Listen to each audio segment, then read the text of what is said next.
अस्सलाम वालेकुम प्यारे दोस्तों। और ये कहानी भी हमारी ही फैमिली में, जो कि आजकल में मुझे पता चला है। मैंने आप लोगों से कहा है कि मैं इस चैनल की हॉरर स्टोरीज़ के लिए बहुत सारे लोगों के पास जाती हूँ जिनके साथ कुछ मसाइल और कुछ जिन्नात वगैरह के वाक़यात पेश आए हों, तो वो मुझे बताते हैं, फिर मैं इस चैनल पे आप लोगों के लिए अपलोड करती हूँ।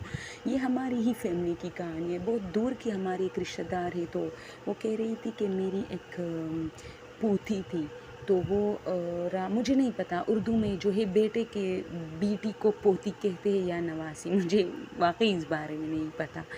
तो वो कहती है कि मतलब उसकी दादी थी जिसने ये स्टोरी मुझे बताई थी। वो कह रही थी कि मेरी जो पोती थी या नवासी, मुझे नहीं पता, सॉरी इसके लिए, वो रात को उठती थी नींद में। ये उसकी एक बचपन से एक आदत थी।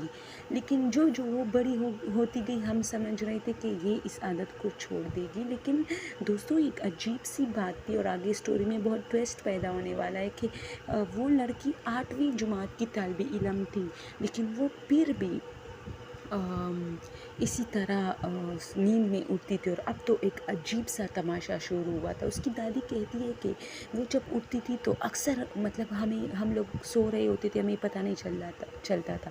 सुबह जब हम लोग उठते थे तो वो कभी सहन में हमें मतलब नज़र आती सो रही होती थी, कभी किसी जगह, कभी छत पे। ये हमारे लिए बहुत मुश्किल दौर था। तो उसने कहा कि एक रात मैं उसे देख रही थी तो वो बाकायदा गेट खोल रही थी, तो मैं भी उसके पीछे आई। और मैंने उस दिन ये मतलब ठान लिया था कि मैं भी देखती हूँ बाहर जाके ये क्या करती है। और मतलब वो गाँव था ना, तो हर जगह खेत ही खेत नज़र आते थे। तो उसने कहा कि इसने गेट खोला और चलना शुरू किया। अब मैं इसके पीछे पीछे जा रही थी कि कहीं ये किसी नदी में ना गिर जाए।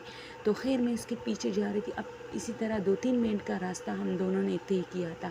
तो मुझे ऐसा लगा जैसे इसे बाकायदा कोई अपनी तरफ अट्रैक्ट कर रहा है। यानी जहाँ नाली होती थी, जहाँ पानी का नाला होता था, वहाँ से ये इतने खूबसूरत तरीके से गुज़र जाती थी और मतलब इधर उधर देखती थी। फिर खुद से कहती थी, आवाज़ देती थी कि हाँ मैं इस तरफ आती हूँ, इस तरह। तो उसकी दादी कह रही थी कि मुझे बहुत डर लगा उस वक्त जब ये कब्रिस्तान में मतलब इंटर हो रही थी। तो मैंने अचानक इसे हाथ से पकड़ा और कहा कि क्या कर रही हो, आ जाओ वापस घर। तो ये भी बहुत अजीब सी चौंक गई कि ये यहाँ क्या कर रही है। और बस मैं इसे इसी तरह चुपचाप ये मेरे साथ वापस आ रही थी। तो हम लोग घर में दाखिल हुए, फिर मैंने इसको पानी पिलाया, गेट बंद किया। अब बच्ची को मैंने सुलाया और इसका हाथ अपने हाथ से बांध दिया। वो सो गई, डायरेक्ट सो गई। उसे तो पता ही नहीं था कि उसने क्या किया है। लेकिन वो बच्ची नहीं रही थी, वो जवान हो गई थी। वो 8वीं क्लास की तालिबे इल्म थी। सुबह उठी तो मुझसे कह रही थी कि हाँ दादी, तुमने मेरा हाथ क्यों यहाँ बांधा है दादी। तो मैं भी उठी और मैंने जल्दी जल्दी इसका हाथ जो है अपने हाथ से छुड़वाया। फिर ये स्कूल के लिए तैयार हुई। लेकिन मुझे इस वाक़ये के बाद वो उसकी दादी कह रही थी बहुत डर लगा था, क्योंकि ये बाकायदा उससे बातें कर रही थी रास्ते में कि हाँ हाँ सही है, मैं इस रास्ते पे आती हूँ, हाँ हाँ। तो दोस्तों, ये होता है अक्सर लोगों के साथ। और इसकी दादी का तो बहुत बड़ा दिल था कि इतनी रात को इसके पीछे पीछे जा रही थी और अपनी मतलब पोती के खातिर।